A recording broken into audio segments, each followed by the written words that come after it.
and then we'll do some talking about jazz after that.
And Duke Ellington was one of our most prolific composers in America. In fact, he worked more than 2,000 published works in jazz.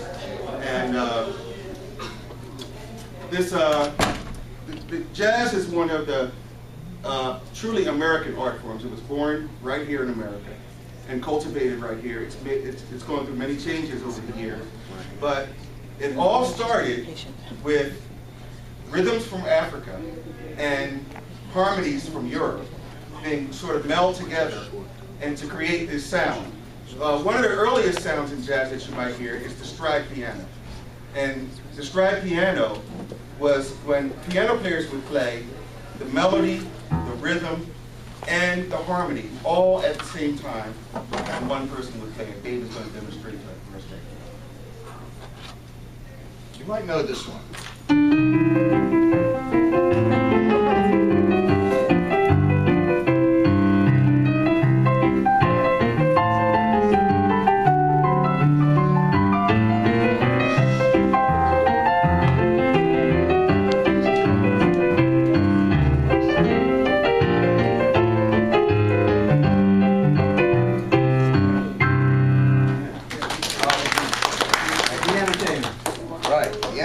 I should explain, this is actually more, rather than called stride, this is a little pre-stride piano, which is ragtime.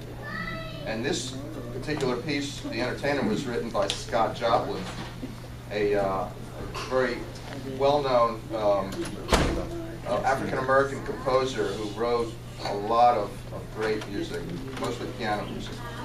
And stride came a little bit after that. Maybe ragtime came in the very turn of the century, around 1900. And then people like Jelly Roll Morton and Fats Waller did a little more sort of jazzy kind of feel. If you notice what I just played, The Entertainer, is not that far away from sort of march music, because the march music would have been like this.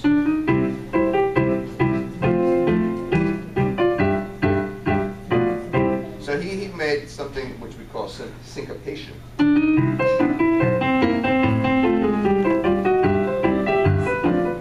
And then after that, the stride was a little more swingy and jazzy, something like this.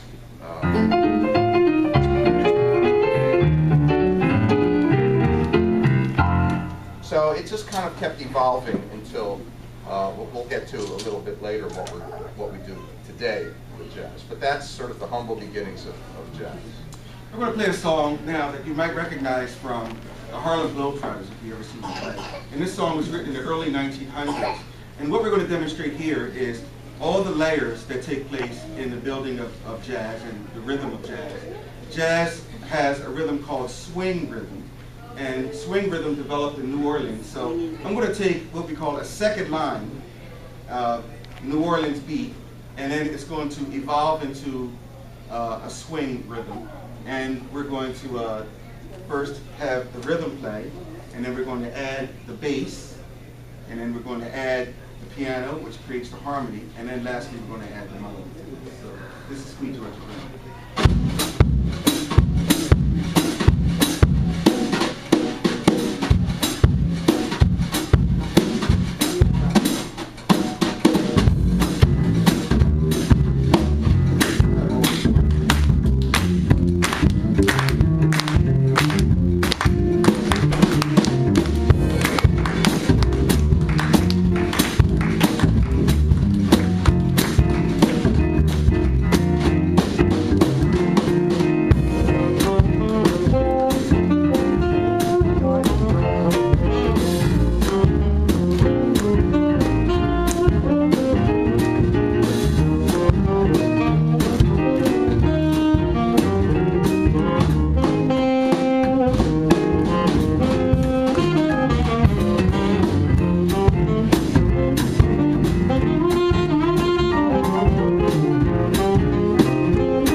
And make it a jazz song just by changing the rhythm and adding a little bit of improvisation.